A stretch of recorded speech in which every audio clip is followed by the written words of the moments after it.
Les amis, salut à tous. Attention, hier, Joan Laporta, le président du Barça, a lâché 2-3 informations sur le prochain mercato hivernal du club catalan. Et attention également, car Kylian Mbappé, les amis, est à 4 buts du record de Cristiano Ronaldo. J'espère que vous êtes en pleine forme.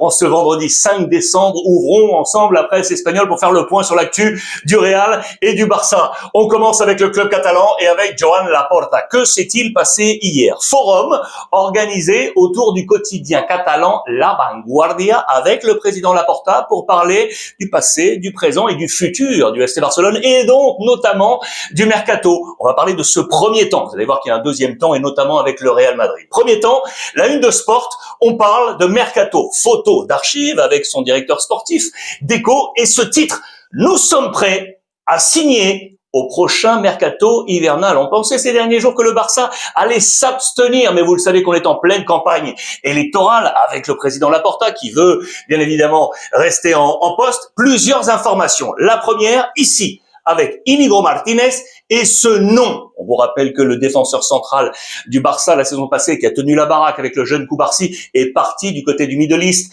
du côté d'Al Nasser. Et on s'était interrogé ces dernières semaines, vous le savez, quand il y a une trêve là-bas, sur un retour au Barça en prêt. Pouvait-il être prêté au Barça dans les prochaines semaines? Eh bien, la réponse vraisemblablement du board du Barça, ce serait un non selon les informations croisées par le quotidien catalan Sport. Beaucoup de questions posées. Ça, c'est la photo d'hier autour donc de Joan Laporta avec ce forum La Vanguardia. Nous sommes attentifs à ce prochain mercato. Il y a un nom qui est sorti. Si Íñigo Martínez ne viendra pas en prêt pour la défense centrale, eh bien regardez, pour ce secteur, le Barça serait très attentif à Nico Schlotterbeck, les amis. Je vous en avais déjà parlé ces dernières semaines. Là, c'est dans les papiers de nouveau de Sport, le défenseur central du Borussia Dortmund, l'Allemand. Regardez d'ailleurs le dernier match en championnat de Dortmund. C'était une victoire sur la pelouse du Bayer Leverkusen, 2-1. Le Bayer a pris sa revanche d'ailleurs il y a quelques jours avec le match en coupe en s'imposant face au Bayer.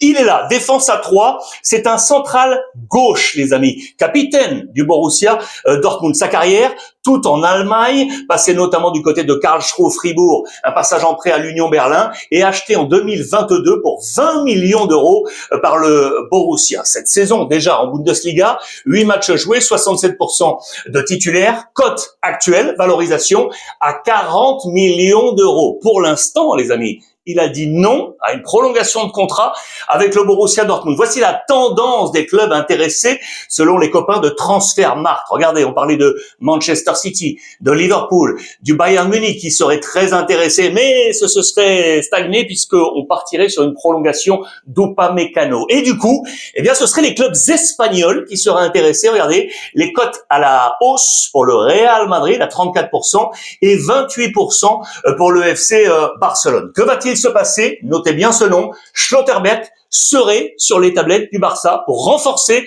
la défense centrale. Je vous rappelle également qu'un autre nom était apparu depuis plusieurs semaines. Julián Álvarez, ça vous le savez les amis, on en a parlé ce week-end dans le match justement entre l'Atlético et le Barça. L'ex de Manchester City était suivi depuis plusieurs mois par le Barça, il a choisi l'Atlético Madrid avec El Cholo Simeone.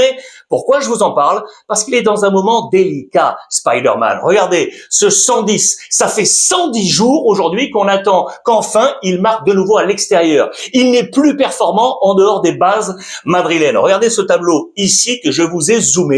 Ce sont les performances, toutes compétitions confondues, de Julián Álvarez, avec notamment le nombre de buts marqués et de passes décisives. Son dernier but, les amis, il est ici. C'était le 17-08 à l'extérieur sur la pelouse de l'Espagnol. Voici tous les matchs à l'extérieur depuis de l'Atlético Madrid, Alaves, Mallorca, Celta, Arsenal en Ligue des Champions, Betis, Getafe et le week-end dernier sur la pelouse de Barcelone. Regardez, que des zéros, plus aucun but marqué.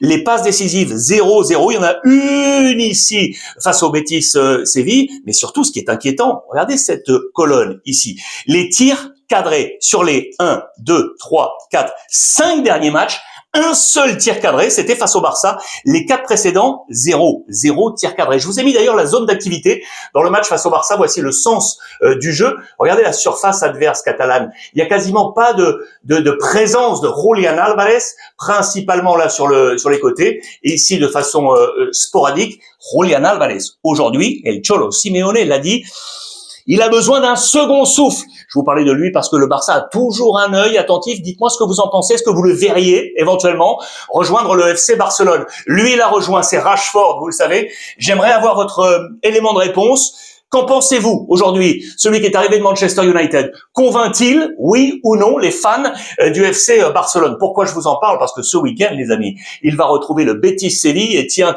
l'ancien lofter comme lui de Manchester United, Anthony. On va avoir un super duel dans ce match entre le Barça et le Betis. Je vous rappelle qu'Anthony était donc bien l'un des lofters avec les amis Sancho, Rashford, Garnacho ou encore Malacia. Ces 5 hommes voulaient être le Manchester United voulait s'en séparer, vous vous en souvenez, les 2 hommes vont se retrouver, ils étaient en connexion à Manchester United, ils vont être en opposition dans ce match. À ses côtés, sur le plan offensif du Barça, il y a un homme qui est en train de cartonner là en ce moment, ce n'est pas Lewandowski, ce n'est pas Lamine Yamal, c'est Ferran Torres, les amis, lui je l'adore. Et le Tiburon, The Shark, qui sur l'année civile 2025 a déjà inscrit 24 buts en 47 matchs, les amis. C'est l'un des meilleurs buteurs européens, c'est très clair. Regardez cette saison, il est le top buteur du Barça avec 10 buts inscrits devant Lewandowski, devant Fermín López, devant Lamine Yamal, également très attendu. On parlait des retours. Regardez avec Fermín López, il fait 2 retours. Ça y est,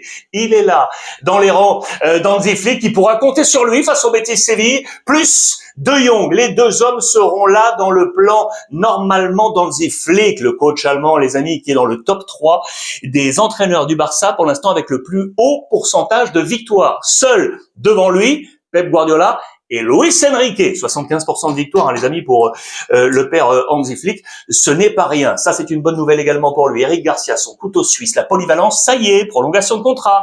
Toujours dans le forum avec le président Laporta, il a annoncé que là, ça y est, on allait prolonger Eric Garcia. L'accord est trouvé pour le faire signer jusqu'en 2031. En parlant du président Laporta, l'étape 2 de ce forum, La Vanguardia, c'est la une du Mundo Deportivo. Regardez, il est clairement parti en guerre avec Florentino Pérez, de nouveau avec le Real Madrid. Le Real Madrid représente le pouvoir, nous, le Barça, on représente la liberté. Voilà le message qui a été lâché et repris un peu partout. C'est très très clair. On veut aller dans l'opposition de style et d'ADN avec le président Laporta. Très très dur, vous l'aurez compris, avec le Real Madrid. Il insiste pour dire que dans les zones présidentielles du Real, ce sont toujours des gens de pouvoir qui sont là, du pouvoir espagnol, pardon, et que il insiste pour dire, le président Laporta, que du côté de la zone présidentielle du Barça, on parle démocratie et liberté. Ce sont des mots forts. Je vous l'ai dit, il est en campagne présidentielle, mais voilà, il a envoyé un darde, comme on dit en Espagne, au président Florentino Pérez. Ça nous amène au Real Madrid, les amis. Regardez la une de Marca et de AS. Avec, lui, je l'adore, Marcelo, lui qui était un si grand latéral gauche, le digne successeur de Roberto Carlos. Le Brésil a tenu pendant 2 décennies le poste de latéral gauche du Real Madrid avec Roberto Carlos puis Marcelo, qui a été interrogé sur l'actualité du Real. Le Real en crise, ouais, ça me rappelle quelque chose. À chaque fois, on sait se relever et on va remporter notamment différentes Coupes d'Europe. Et puis, il a été interrogé, regardez, sur Kylian Mbappé avec un mot très clair. Mbappé, il est impressionnant. Voilà qui est dit de la part de Marcelo. Regardez en page intérieure, on nous parle justement de Kylian Mbappé avec donc ce record qui est là, qui lui tend peut-être les bras. On parle de record de buts marqués sur une année civile. Aujourd'hui, il en est à 55 sur cette année 2025. Le record, 59. Cristiano Ronaldo, en 2013, les amis, il est à 4 buts. Pensez-vous qu'il va aller chercher ce record? Je vous rappelle le total de Cristiano Ronaldo au Real Madrid, 451 buts.